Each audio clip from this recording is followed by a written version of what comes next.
नमस्कार बच्चों। आज की इस वीडियो में हम सीखेंगे लघु कथा लेखन, जो कि कक्षा 9वीं में नवीनतम पाठ्यक्रम के अनुसार सीबीएसई बोर्ड ने हिंदी कोर्स ए में सम्मिलित किया है। तो आपके सिलेबस में है बच्चों लघु कथा। आप लोगों ने लघु कथा का नाम भी सुना होगा और कहानी का नाम भी सुना होगा। कहानी का नाम ज़्यादा सुना होगा, सभी को कहानी सुनना बहुत ही अच्छा लगता है। शायद ही कोई इंसान हो जिसने अपनी दादी नानी से कहानी ना सुनी हो। तो देखते हैं सबसे पहले कथा और कहानी में अंतर। कथा किन्हीं सत्य घटनाओं के आधार पर पौराणिक धार्मिक महत्व की होती है, जबकि कहानी कल्पना के आधार पर काल्पनिक तथ्यों पर केवल मनोरंजन के लिए होती है। जैसे अगर हम बात करें धार्मिक महत्व की, सत्यनारायण भगवान की कथा है, शिव की कथा है। और कहानी की बात करें तो जैसे परियों की कहानियाँ होती हैं। कथा छोटी लेकिन सारगर्भित होती है, कहानी बड़ी होती है। और एक कहानी के अंदर कई बार छोटी छोटी कई कहानियाँ होती हैं जिन्हें प्रकरी भी कहते हैं। कथा में सत्यता का समावेश होता है और शिक्षा व संदेश अवश्य होता है, जबकि कहानी में शिक्षा व संदेश तो होता है लेकिन उसमें काल्पनिकता ज़्यादा होती है। अब आपके जो पाठ्यक्रम में दे रखा है, आप लोगों ने देखा होगा, तो उसमें प्रश्न क्या है कि दिए गए प्रस्थान बिंदुओं के आधार पर लघु कथा लिखिए। तो प्रस्थान बिंदु कोई बहुत ही जटिल चीज़ नहीं है बच्चों। प्रस्तावना, संघर्ष, समाधान, अगर ये ना भी दिए जाएं तो भी जो आप कथा लिखेंगे उसमें ये तीनों बातें सम्मिलित होंगी: प्रस्तावना, संघर्ष और समाधान। जैसे मान लीजिए आप किसी वीर बालक की कहानी लिख रहे हैं, तो उसमें शुरुआत कैसे करेंगे? एक बालक था, एक अर्जुन नाम का बालक था। वह अपने परिवार के साथ रहता था।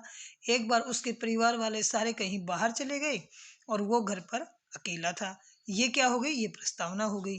अब संघर्ष में आगे क्या आएगा कि शायद कहीं चोरों को पता चल गया था कि वो बच्चा घर पर अकेला है, और उसको अकेला देखकर दो चोर उनके घर के अंदर पिछले दरवाजे से घुस आए। बच्चा समझदार था और वीर भी था। बच्चे को पता चल गया कि घर में चोर घुस गए हैं। उसने चुपके से जाकर बिना डरे वह चुपके से एक दूसरे कमरे में गया और उसने पुलिस को फ़ोन लगा दिया और अपने कमरे में जाकर ऊंची आवाज़ में गाने भी चला दिए। और तब तक पुलिस आ गई और पुलिस ने चोरों को पकड़ लिया और बच्चे को बहुत ही शाबाशी दी। तो इसमें संघर्ष भी आ गया बीच वाला और लास्ट वाला समाधान भी आ गया। तो आप कोई कथा लिखेंगे तो वो इसी प्रकार से लिखेंगे। तो इसके अंदर ये चीज़ अनावश्यक रूप से होती हैं। बस आपको बताने के लिए, थोड़ा आपका ज्ञान बढ़ाने के लिए सीबीएसई बोर्ड ने प्रस्थान बिंदु शब्द आप लोगों को दे दिया गया है। यह प्रस्थान बिंदु ही संकेत बिंदुओं के रूप में आपके सामने आएंगे।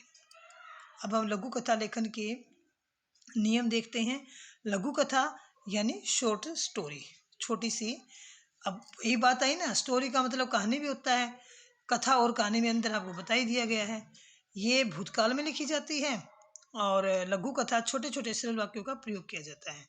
लघु कथा में पात्रों की संख्या सीमित होती है। मुहावरों व लोकोक्तियों का ज़्यादा प्रयोग नहीं किया जाता और इसमें उपदेश अवश्य होता है। जो भाषा होती है वह पात्रानुसार होती है। अब बात है कि आपकी परीक्षा में लघु कथा लेखन का प्रश्न किस रूप में आएगा।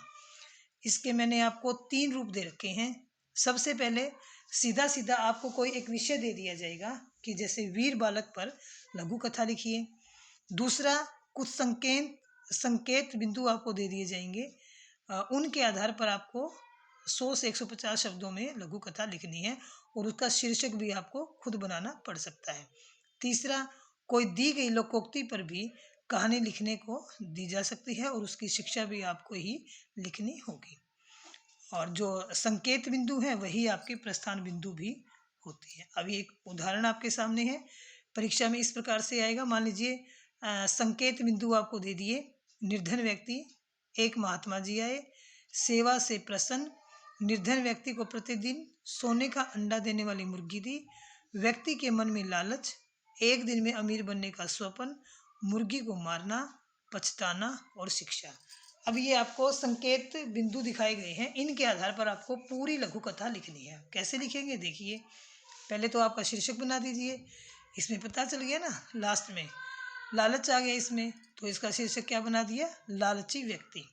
एक बहुत ही निर्धन व्यक्ति था, वह अपने छोटे से टूटे फूटे घर में अपने परिवार के साथ सुख शांति व संतोष का जीवन व्यतीत करता था। घर में किसी अतिथि के आने पर वह अपने सामर्थ्य के अनुसार उसका स्वागत सत्कार करता था। एक बार उनके घर एक महात्मा आए और उन्होंने उनकी पत्नी ने बड़े प्रेम भाव से महात्मा का स्वागत किया। महात्मा जी उनके आतिथ्य भाव से प्रसन्न होकर उन्हें एक मुर्गी देकर गए। उस व्यक्ति ने दूसरे दिन प्रातः देखा कि उस मुर्गी ने सोने का अंडा दिया है। वह बहुत ही प्रसन्न हुआ। अगले दिन भी उस मुर्गी ने सोने का अंडा दिया। इस प्रकार प्रतिदिन प्राप्त सोने के अंडे से उसकी गरीबी दूर हो गई और वह साधन संपन्न जीवन व्यतीत करने लगा। एक दिन अचानक उसके मन में लालच आ गया।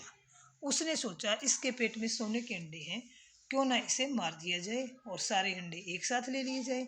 ऐसा सोचकर उसने उस मुर्गी को मार दिया, लेकिन उसके पेट में कोई अंडा नहीं निकला। अब उस व्यक्ति के पास पछताने के अलावा कुछ भी नहीं था। उसे अपनी गलती का एहसास हो चुका था। शिक्षा क्या मिलती है? लालच का फल बुरा होता है। तीसरा आपको बताया था कि लोकोक्ति के आधार पर लघु कथा लेखन। तो कुछ महत्वपूर्ण लोकोक्तियाँ आपको दी गई हैं। ये विषय के रूप में आ सकती हैं और इन पर आपको लघु कथा लिखनी पड़ सकती है और उसकी शिक्षा भी आपको लिखनी पड़ेगी। शीर्षक के रूप में आप ये लोकोक्ति ऐसे की ऐसे लिख देंगे।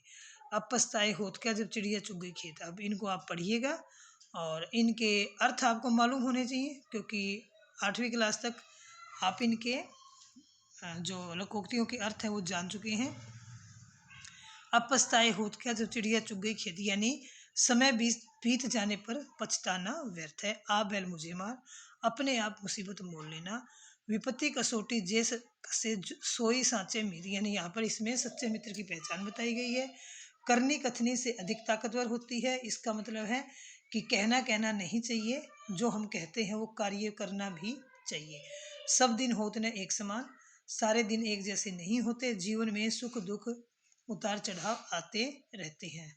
देव देव आलसी पुकारा, यहाँ पर जो भाग्य के भरोसे बैठते हैं उन पर उनके बारे में कहा गया है कि जो आलसी होते हैं वही भाग्य के भरोसे होते हैं, बाकी तो कर्म में विश्वास रखते हैं वो कर्मवादी होते हैं। समय बड़ा मूल्यवान होता है, इसमें समय का महत्व।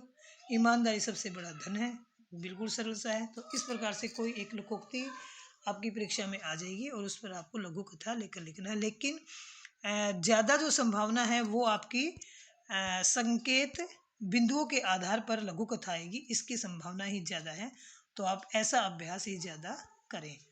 तो आशा है आपको लघु कथा लेखन समझ में आ गया होगा, वीडियो समझ में भी आई होगी और पसंद भी आई होगी। तो लाइक शेयर सब्सक्राइब वीडियो देखने के लिए धन्यवाद।